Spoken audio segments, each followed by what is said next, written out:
Bienvenue dans 300 secondes de crime, une série d'épisodes hebdomadaires faisant partie du podcast Contre-enquête.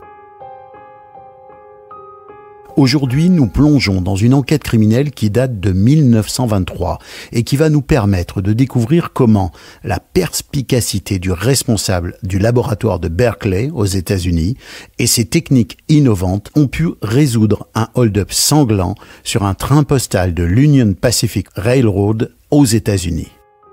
Cette affaire, caractérisée par sa complexité et sa brutalité, est un exemple marquant de l'application de la science dans la résolution des crimes. À travers ce récit, nous pouvons comprendre les méthodes scientifiques employées à l'époque et nous verrons comment un simple vêtement a conduit à l'arrestation des criminels. Préparez-vous donc à un récit mêlant habilement science, déduction et justice.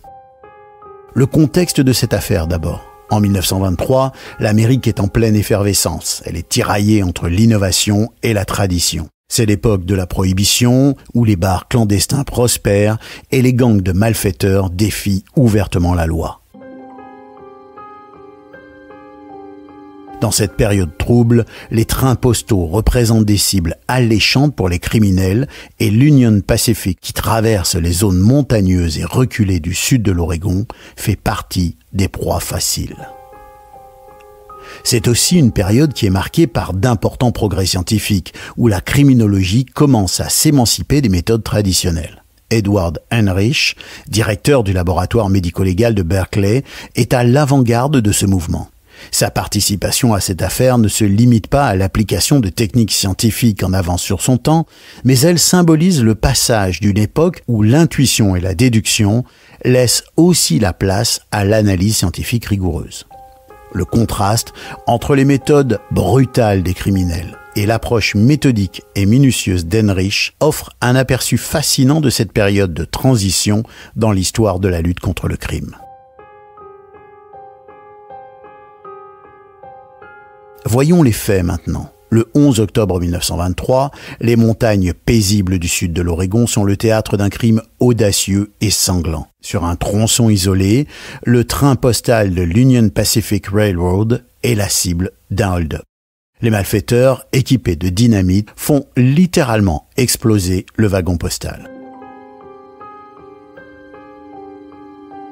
Le personnel qui se trouvait dans les parties du train visé est impitoyablement tué, transformant ainsi les lieux en une scène de crime macabre. Dans leur précipitation et leur panique, les criminels s'enfuient, laissant derrière eux une grande partie du butin qui a disparu dans l'explosion. L'enquête sur les lieux permet de découvrir plusieurs objets.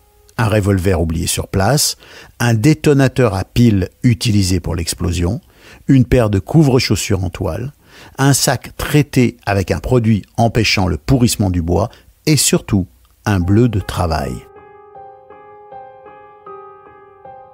Chaque objet va raconter une partie de l'histoire, mais c'est le bleu de travail qui va devenir rapidement la clé de toute l'énigme.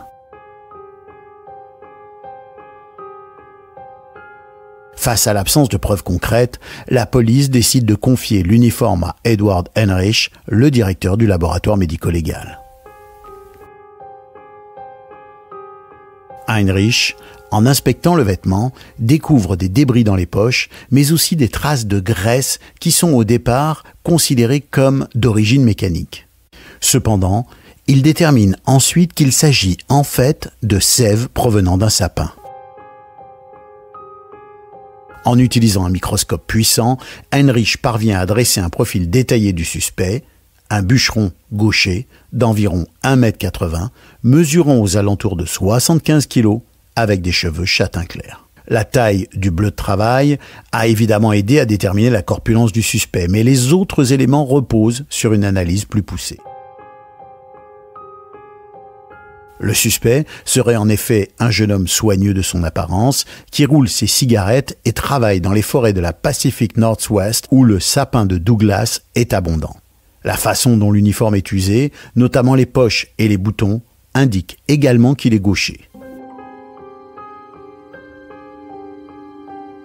La découverte d'un cheveu châtain clair apporte des précisions supplémentaires sur sa description. Enfin, des morceaux de tabac trouvés dans les poches et des ongles soigneusement coupés, un comportement plutôt inhabituel pour un bûcheron, apportent des éléments à ce portrait dressé par notre Sherlock Holmes local. L'enquête sur le dramatique hold-up du train postal de l'Union Pacific se transforme ainsi en une véritable chasse aux indices grâce à l'intervention d'Edward Heinrich. Son expertise permet de transformer un simple bleu de travail en un élément clé de l'enquête, menant ainsi à pouvoir dresser un profil détaillé du suspect. Dernier indice, un document découvert dans une des poches du vêtement est lui aussi très utile à l'enquête. Après avoir été longuement examiné, car il est en très mauvais état, on découvre qu'il s'agit d'un reçu de la poste adressé à un nommé Roy D. Autremont. Les enquêteurs, en se rendant à l'adresse figurant sur le document, apprennent que Roy et ses frères Ray et Hugh ont disparu juste après le vol, ce qui est plutôt étrange. Cette coïncidence, associée aux précisions fournies par Heinrich, fait rapidement des frères de Autremont les principaux suspects. Cependant, les retrouver s'avère une tâche plus difficile que les identifier. Disparus dans la nature, les frères passent des années à échapper à la justice, et ce n'est que 4 ans plus tard que le destin les rattrape. Un sergent de l'armée américaine, basé aux Philippines, reconnaît Hugh de Autremont parmi ses camarades d'armée. Cette identification fortuite conduit à l'arrestation de Hugh à Manille, puis de ses 2 autres frères qui sont retrouvés travaillant sous de fausses identités dans une aciérie dans l'Ohio.